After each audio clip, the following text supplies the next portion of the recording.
Fala, gente boa, estamos aqui para mais um vídeo do Nosso Deus Não Está Morto. Hoje para ler o Evangelho de João. Evangelho este que foi escrito entre o ano 90 e 95 depois de Cristo. Amém? E o tema de João é Jesus. Amém? Nós vemos aqui, Evangelho segundo João.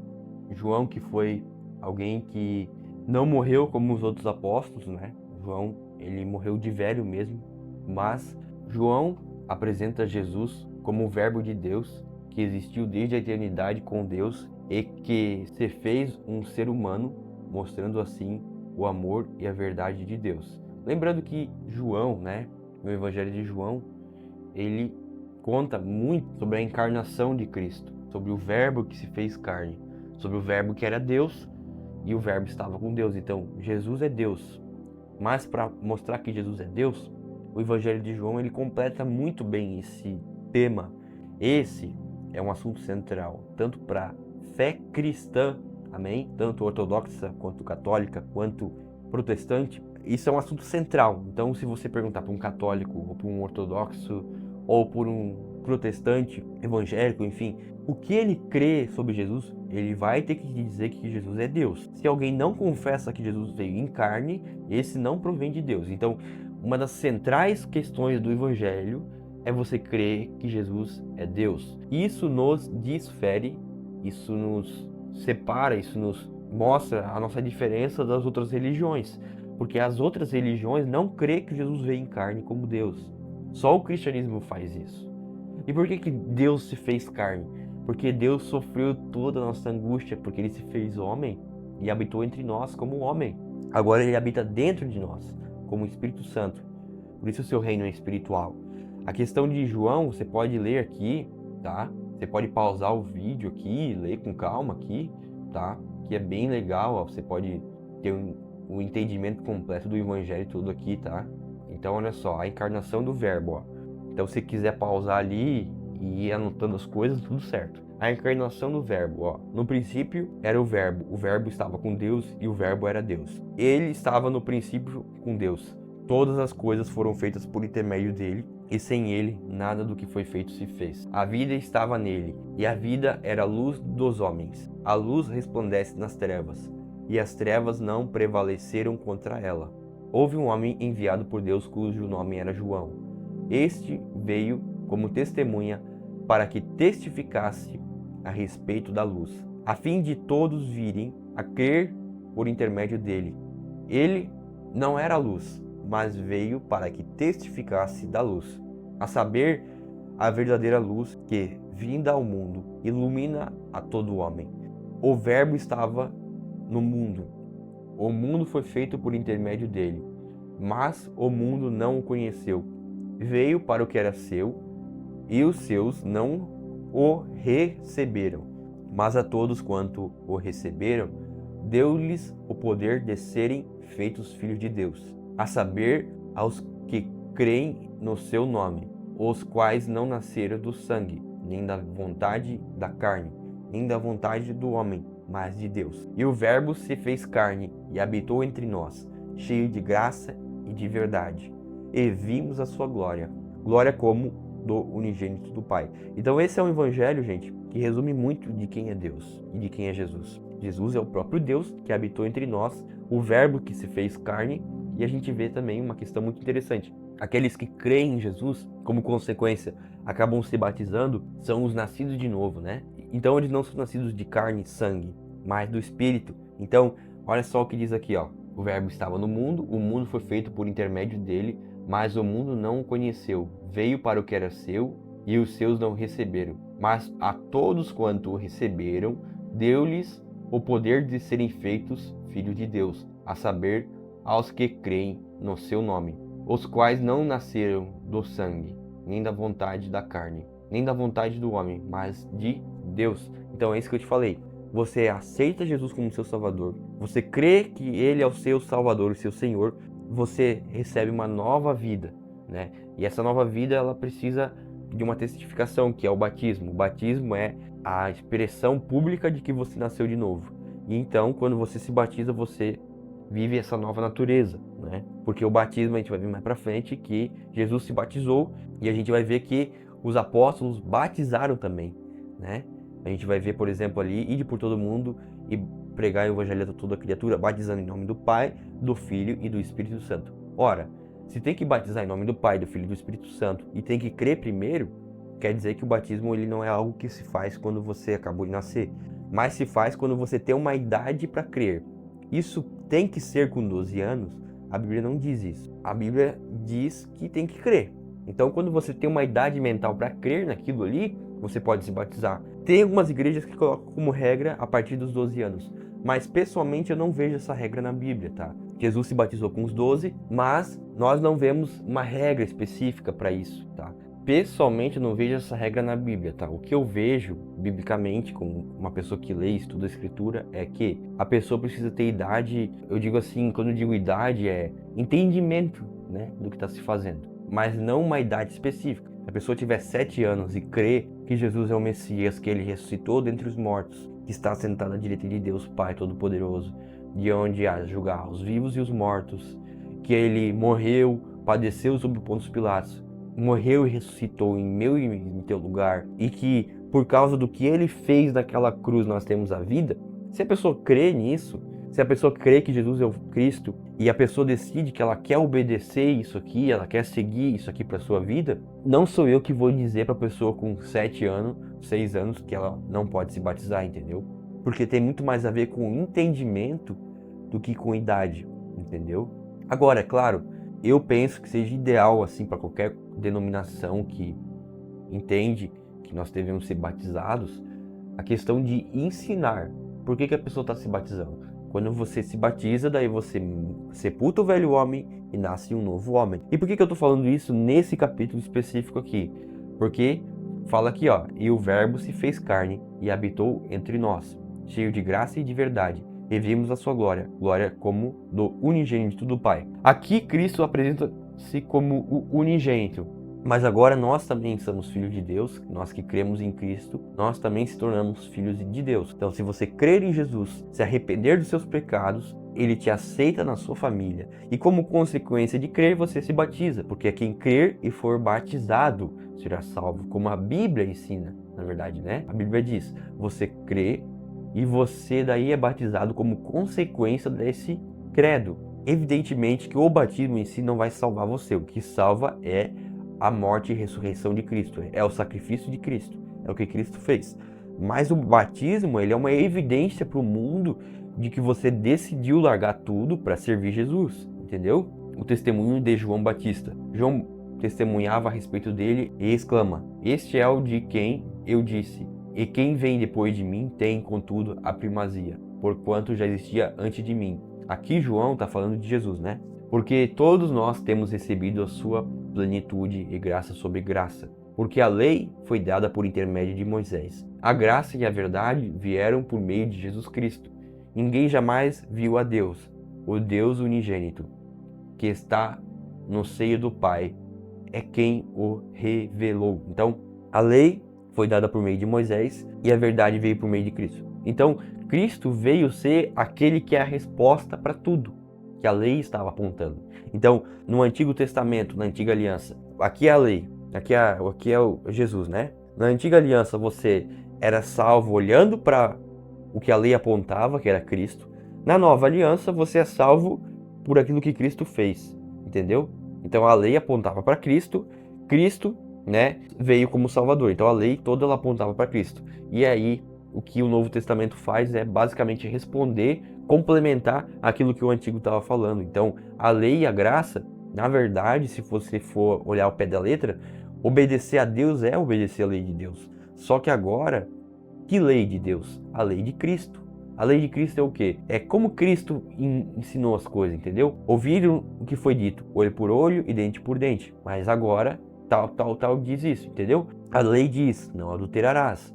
A graça diz, se tu olhar para uma mulher e desejar ela no teu coração, tu já está adulterando. Então, Jesus ele veio não só trazer um entendimento completo da lei, mas ampliar o sentido dela. Então, a lei dizia, guarda um dia. A graça diz que o nosso descanso ele é superior e nós temos um descanso que é Cristo. Lá em Hebreus fala, Então ele é o nosso descanso. Então isso se ampliou. A lei diz, você tem que dar 10%, você tem que tirar a primícia, você tem que tirar vários dízimos para sacerdote. A graça diz, tudo é do Senhor.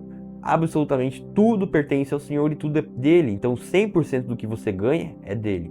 Evidentemente que você vai pegar a oferta que você tem, você vai pegar o dízimo voluntário que você faz voluntariamente e você vai dar na sua igreja, mas, entende? É uma ampliação daquilo ali, entendeu?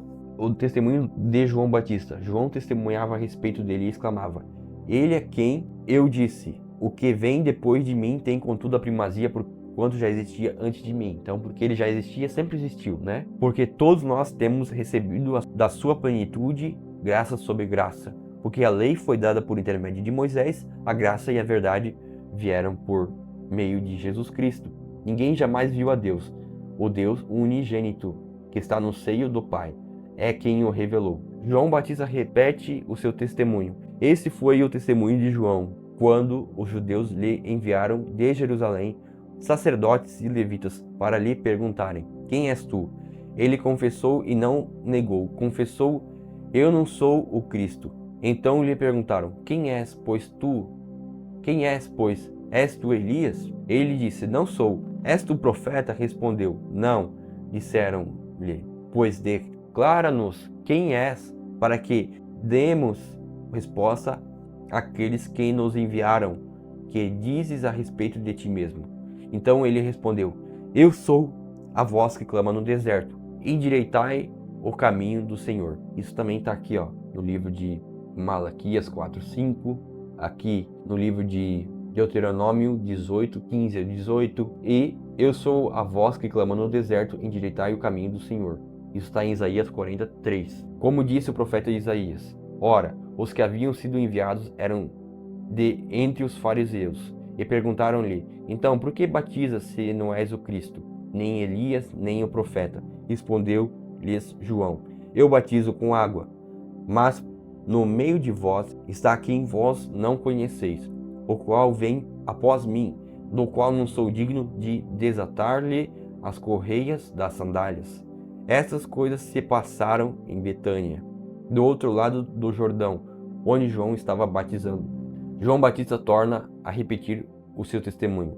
No dia seguinte viu João a Jesus, que vinha para ele, e disse: eis o Cordeiro de Deus, que tira o pecado do mundo. É este a favor de quem eu disse: após mim vem um varão de que tem a primazia, porque já existia antes de mim. Eu mesmo não o conhecia, mas a fim de que ele fosse manifesto a Israel, vim por isso batizando com água.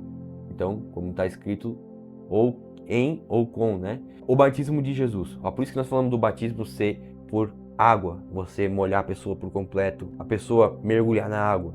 E primeiro ela precisa ter mentalidade para crer, então entendimento. O batismo de Jesus. E João testificou dizendo: vi o Espírito descer do céu como pomba e pousar sobre ele. Eu não o conhecia, aquele porém que me enviou a batizar com água me disse: aqueles sobre quem vires descer e pousar o Espírito, esse é o que batiza com o Espírito Santo.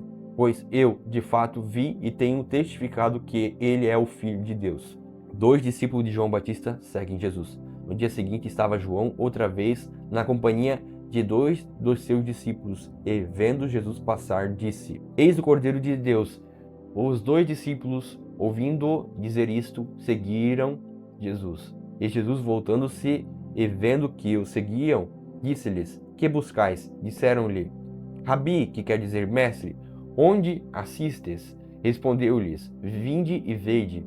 Foram, pois, e viram onde Jesus estava morando, e ficaram com ele aquele dia, sendo mais ou menos a hora 10ª. Era André, o irmão de Simão Pedro, um dos quais tinha ouvido o testemunho de João e seguido Jesus. Ele achou primeiro seu próprio irmão, Simão, a quem disse: achamos o Messias, que quer dizer o Cristo, e o levou a Jesus. Olhando Jesus para ele, disse: tu és Simão, o filho de João, tu serás chamado Cefas, que quer dizer Pedro. Filipe, Natanael. No dia imediato resolveu Jesus partir para a Galileia e encontrou Filipe, a quem disse: segue-me. Ora, Filipe era de Betsaída, cidade de André e de Pedro. Felipe encontrou a Natanael e disse-lhe: achamos a de quem Moisés escreveu na lei, e a quem se referiam os profetas, Jesus, o Nazareno, filho de José. Perguntou-lhe Natanael: de Nazaré pode sair alguma coisa boa? Respondeu-lhe Felipe: vem e vê. Jesus viu Natanael aproximar-se e disse a seu respeito: és um verdadeiro israelita, em quem não há dolo. Perguntou-lhe Natanael: de onde me conheces? Respondeu-lhe Jesus: antes de Felipe te chamar, eu te vi, quando estavas debaixo da figueira. Então exclamou Natanael: mestre, tu és o Filho de Deus, tu és o Rei de Israel. Ao que Jesus lhe respondeu: porque te disse que te vi debaixo da figueira, crês? Pois maiores coisas do que essas verás. E acrescentou: em verdade vos digo que vereis o céu aberto e os anjos de Deus subindo e descendo sobre o Filho do Homem. Isso está lá em Gênesis 28, 12. Então, meus irmãos, esse primeiro capítulo é uma introdução, do livro de João, porque ele explica a divindade de Cristo. Então, Jesus é o verbo que se fez carne. Então, Deus se fez homem. Deus habitou entre nós como homem e padeceu na mão de Pôncio Pilatos. Então, Jesus é 100% Deus e 100% homem. Essa é a divindade de Cristo. Quem não afirma isso a respeito de Cristo, esse alguém não é um cristão. Ele é de outra religião. Mas quem é cristão, para o cara ser considerado cristão, cristianismo, 2000 anos de história, cristianismo, ortodoxo, católico, evangélico, luterano, assembleiano, batista, enfim, você precisa crer que Jesus é o Cristo e você precisa crer no batismo. E você precisa participar da ceia do Senhor, ou Santa Ceia, enfim, para ser um cristão. Isso é bíblico. O Novo Testamento, ele te dá duas coisas importantíssimas: batismo e ceia. Evidentemente que entre a tradição cristã, nós temos grupos que acreditam que o batismo ele pode ser feito em crianças. Aí a pessoa faz uma crisma, ou um ensino confirmatório depois, ou algum ensino depois para ela entender isso. Muitas igrejas fazem isso, as mais tradicionais, Mas, pessoalmente, eu como uma pessoa que na teologia seria considerado um anabatista, nós cremos que Cristo batizou nas águas, é o que está escrito aqui, Então, se Cristo batizou nas águas, nós cremos que primeiro a pessoa precisa crer no seu coração e depois que ela crer no seu coração, entender daquilo, daí ela se batiza. Entendeu? E o batismo deve ser na água mesmo, mergulhar a pessoa para que ela nasça uma nova criatura. Isso é um cristianismo. O cristianismo é crer em Cristo, que Jesus é o Cristo, o verbo que se fez carne, um judeu chamado Jesus Cristo, que morreu por nossos pecados, o verbo que se fez carne. É isso que nós aprendemos em João, capítulo 1. Por isso que João é um evangelho muito usado para quem quer evangelizar pessoas. Por quê? Porque João ele dá uma resumida na essência de quem é Deus, entendeu? Então por isso que se você está evangelizando alguém, eu recomendo que você leia o livro de João com essa pessoa. Porque ele vai te dar uma visão mais clara e você vai poder explicar os fundamentos da fé e da tradição cristã, entendeu? Então é muito importante você ler o livro de João, tá? Então é isso. Meu Deus Pai, obrigado por cada um de nós. Obrigado pela oportunidade que nós temos de ler a Bíblia, Pai. De ser edificados pela Tua Palavra, Senhor Jesus. Eu não estou aqui, Deus, para colocar a minha verdade acima da verdade de ninguém. Pelo contrário, eu estou aqui para abrir a Bíblia, ler a Bíblia e aplicar a Bíblia. Então que nós sejamos edificados por Tua Palavra, Senhor Jesus. Sarados por Tua Palavra, Senhor Jesus. E mais que vencedores por causa da Tua Palavra, que é Jesus também, que é a Palavra de Deus. Amém? Deus te abençoe, que a paz de Cristo reine no seu coração. Amanhã vamos ler João capítulo 2. Amém? E olha que doido, cara. Eu tô gravando isso no dia 17 de fevereiro. Você deve estar vendo isso aí lá por junho, julho, entendeu? Para você ver que nós estamos fazendo isso aqui antes, porque eu sei que se eu fosse fazer isso depois ia demorar muito, Então, vamos para cima. Valeu, pessoal. Deus te abençoe. Fui. Valeu.